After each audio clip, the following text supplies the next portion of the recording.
Sì, un appuntamento davvero importante, un appuntamento dove si rinnovano la storia, la tradizione e dove ovviamente la comunità di Villafranca può stringersi in un evento che dal 26 al 29 di giugno vede diverse opportunità e diverse anche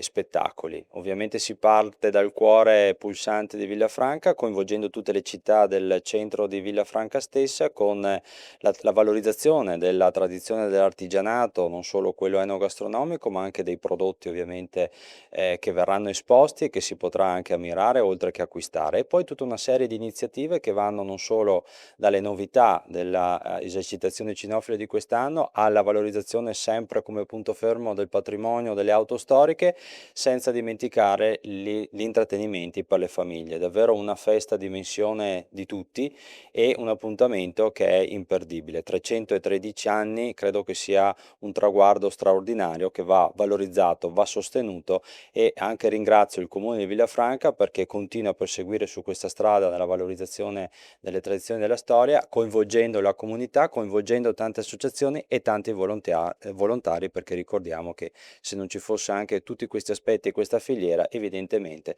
non si riuscirebbero a fare feste così importanti e così belle che inorgogliscono non solo Verona, ma tutto il Veneto. Una grande emozione perché si tratta di uno degli eventi più sentiti a Villafranca, un comune importante che si veste a festa nei giorni dei santi patroni, mettendo al centro della programmazione i propri simboli culturali come Palazzo Bottagisio e il Castello e mettendo al centro della programmazione tutte quelle associazioni che durante tutto l'anno fanno eventi culturali e costituiscono momenti di aggregazione importanti per la comunità. Quindi un evento davvero importante, Villafranca si mette in mostra e mi auguro che come tutti gli anni sia un evento davvero sentito e mi complimento con l'amministrazione che manda avanti questa tradizione di anno in anno. Il nostro impegno sicuramente è quello di cercare di garantire gli standard di successo che questa fiera ha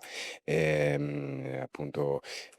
preso negli anni, quindi siamo arrivati alla 313esima edizione, quindi siamo un'edizione importantissima e non stare da raccontare che ogni anno si aggiunge qualcosa in più. Quindi niente, il nostro compito principale sarà proprio quello di affiancare l'amministrazione comunale di Villafranca affinché tutto vada al meglio, tutto venga gestito in sicurezza e che ovviamente a livello di intrattenimenti e soprattutto, attività,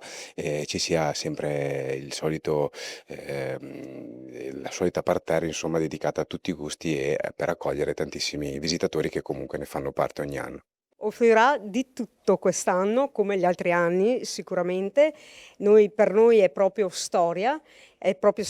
poi quest'anno offrirà il premio bellezza del Cateran Car Club, quindi bellissimo, e offrirà le macchine americane, offrirà le moto storiche, offrirà tutto il gruppo cinofilo, dalla agility, dallo sport alla ricerca da tartufo. Offrirà tutti i prodotti del territorio, quindi la sfogliattina, i tortellini, la tagliatella, show cooking. Su tutto il corso ci saranno banchetti che offriranno sia gastronomia che beverage. Ci sarà chiusa la croce, diciamo, da Via Pace e Via Garibaldi e anche lì ci saranno banchetti, quindi come tutti gli anni offrirà di tutti, senza dimenticare al 29 i mitici fuochi di San Pietro e Paolo di Villafranca che quest'anno saranno dedicati a 800 anni della morte di San Francesco. Per quanto riguarda la cultura possiamo dire che anche quest'anno abbiamo un vasto repertorio. Apriremo sicuramente Palazzo Bottagisio che ospiterà il pittore Gianni Lucchese come già fatto l'anno scorso e che devo dire ha avuto un grandioso successo, ha avuto una mostra veramente apprezzata e è stata seguita tantissimo. Avremo però non da meno anche il castello aperto, abbiamo fatto un lavoro importante a Villafranca con i camminamenti negli anni, siamo riusciti ad aprire tutta la parte appunto dei camminamenti stessi, la torre, il mastio e quindi adesso abbiamo la possibilità di far salire le persone anche in nottata, diciamo, così da poter avere una bellissima visione di Villafranca dall'alto. Di fianco al castello abbiamo anche la cantoria che ospiterà i lavori dei corsisti dell'UTL, l'Università del Tempo Libero, seguita dalla cooperativa che appunto ci ha dato la possibilità di esporli e che quindi si sono resi disponibili e noi abbiamo piacere, insomma, visto che abbiamo seguito anche tutta la parte culturale dell'università, a fare questa esposizione dei lavori dei corsisti.